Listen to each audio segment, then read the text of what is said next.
Assalamualaikum warahmatullahi wabarakatuh. Selamat datang semuanya, selamat datang di channel Adaptive E-Learning. Nah, pada kesempatan kali ini, saya akan membahas modul 3. Di modul 3 ini, saya akan menjelaskan bab 1, yaitu tentang virtualisasi. Oh iya, sebelumnya kenalin, nama saya Alia, dan kode asisten saya itu SAF. Jadi, pengertian virtualisasi. Apa sih virtualisasi itu? Mungkin ada sebagian yang belum mengerti dan sebagian orang juga sudah mengerti. Jadi, virtualisasi itu, dia itu proses membuat representasi berbasis perangkat lunak atau virtual dari sesuatu seperti aplikasi virtual, server, penyimpanan, dan jaringan. Nah, sistem komputer virtual ini dikenal sebagai mesin virtual atau VM. Dan VM ini dapat diartikan sebagai wadah perangkat lunak yang terisolasi dengan sistem operasi dan aplikasi yang ada di dalamnya. Jadi, sebagai contohnya nih, di sini misalnya kita punya satu PC plus hardware-nya nih. Nah, ini tuh digambari sebagai resource. Dan di dalamnya tuh ada kayak RAM, prosesor, dan lain sebagainya. Nah, jadi dengan adanya teknologi virtualisasi ini tuh, dia bisa digunakan untuk membuat banyak sistem virtual OS ini. Jadi pokoknya dalam satu komputer ini, dia itu bisa membuat banyak sistem virtual. Nih, dari satu komputer jadi banyak sistem virtualnya itu. Dan juga dengan virtualisasi ini, beberapa sistem operasi itu dapat berjalan bersamaan dengan aman pada satu mesin. Nah, si proses virtualisasi ini ditangani oleh satu kernel kecil yang disebut dengan hypervisor. Nah, hypervisor ini dapat membuat satu atau lebih dari virtual machine-nya.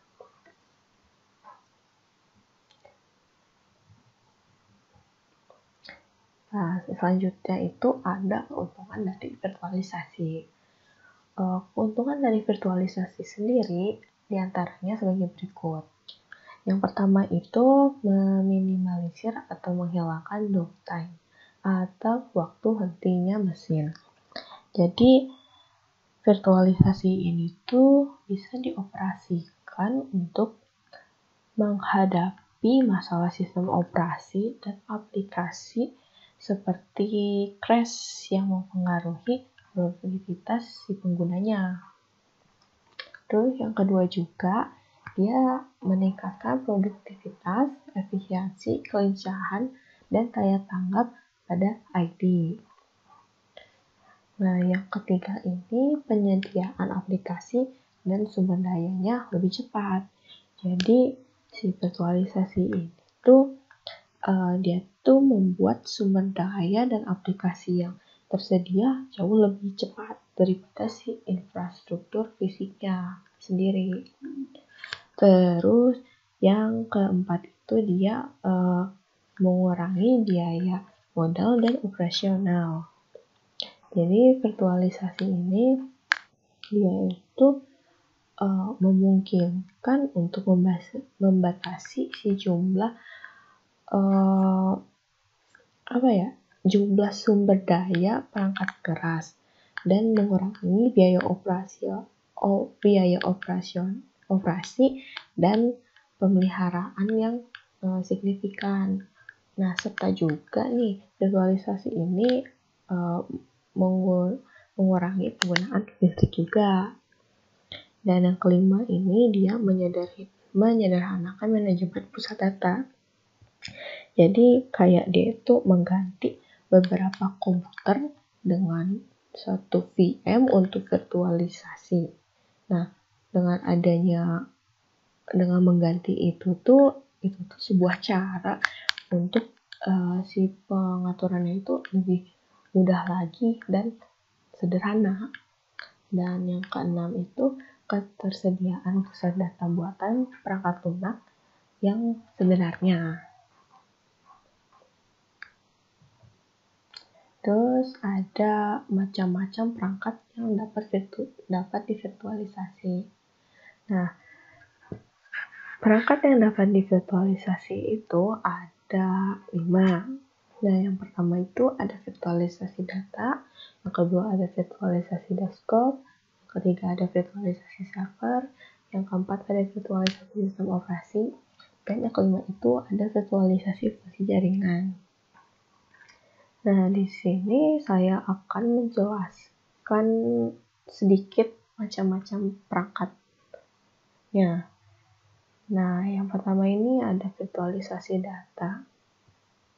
Jadi, virtualisasi data atau biasa kita kenal data virtualization itu, dia itu proses abstraksi rincian data tradisional dan manajemen data. Nah, tujuannya sendiri untuk mewujudkan akses yang lebih luas dan untuk memenuhi kebutuhan bisnis. Jadi, misalnya itu waktu kita unggah foto ke misalnya Facebook lah ya dari komputer, maka kita itu harus memberikan upload tools dengan informasi tentang lokasi dari si fotonya. Nah, setelah diunggah, kita itu dapat mengambil foto tanpa harus mengetahui jalur file yang baru. Dan juga kita tuh nggak tahu di mana Facebook itu nyimpen foto kita. Karena software dari Facebook tersebut itu, dia itu memiliki lapisan abstraksi yang menyembunyikan informasi foto dari Facebook tersebut. Terus, nah yang kedua ini ada virtualisasi desktop. Jadi virtualisasi desktop itu proses virtualisasi stasiun kerja. Nah, hal ini itu digunakan untuk memberi akses pengguna pada sebuah desktop meski secara remote atau mungkin cara jauh. Nah, jadi di virtualisasi desktop sendiri ini, dia itu biasanya digunakan bareng sama virtualisasi server dan virtualisasi aplikasi. Nah, di mana dalam satu komputer ini, dia itu bisa diakses oleh ratusan user dalam satu waktu tanpa mengganggu si user lainnya. Jadi dia itu nggak mengganggu gitu loh. Dan virtualisasi ini juga bisa diakses menggunakan remote desktop atau menggunakan browser sehingga jadi lebih fleksibel. Pokoknya itu si virtualisasinya.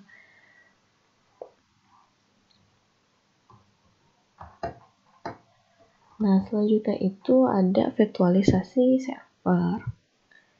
Nah, virtualisasi server itu penggunaan teknologi virtualisasi dengan tujuan untuk membaca resource fisik server ke dalam beberapa virtual server.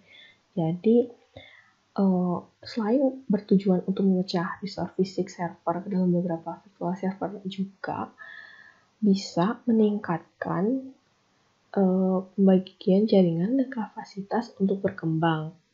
Nah, nantinya juga si virtual server ini akan diinstal berbagai macam sistem operasi sesuai kebutuhan atau bisa juga dijual atau disewakan oleh pihak si hostingnya.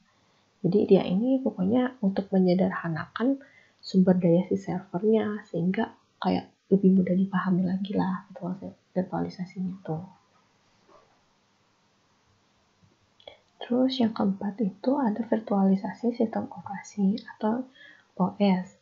Nah, jadi virtualisasi sistem operasi atau biasa kita kenal sebagai istilah operating system virtualization itu, dia itu software atau perangkat lunak yang nanti tugasnya bertanggung jawab mengatur dan mengontrol kerja hardware serta menjalankan software di dalam sebuah sistem komputer.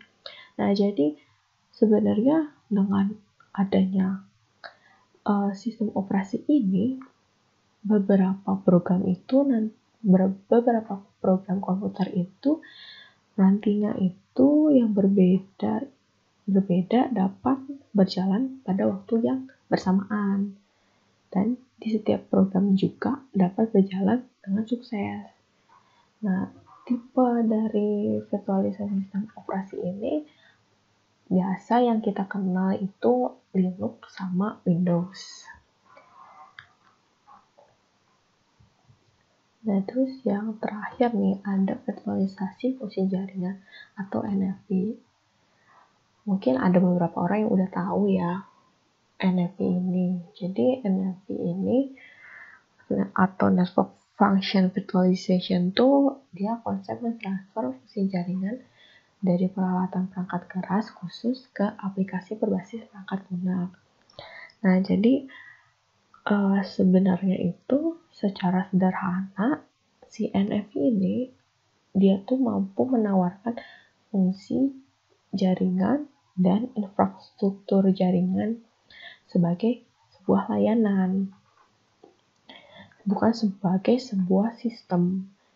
Nah, di NFV sendiri ini juga hanya dengan satu server tuh dia bisa mewakili semua perangkat atau fungsi jaringannya. Jadi sehingga kita tuh nggak bergantung pada alat berbasis perangkat keras atau hardware based application-nya sendiri. Mungkin sekian dari saya untuk pembahasan bab 1 dari virtualisasi ini. Saya mohon maaf apabila ada kesalahan kata-kata dalam pengucapan tadi atau dalam menjelaskan. Terima kasih semuanya. Oh iya, jangan lupa juga like, comment, and subscribe Adaptive Network Laboratory. Untuk for more information, bisa kunjungi website kita di www.adaptivenetworklab.org atau di Line dan di IG. Jangan lupa ya. Terima kasih.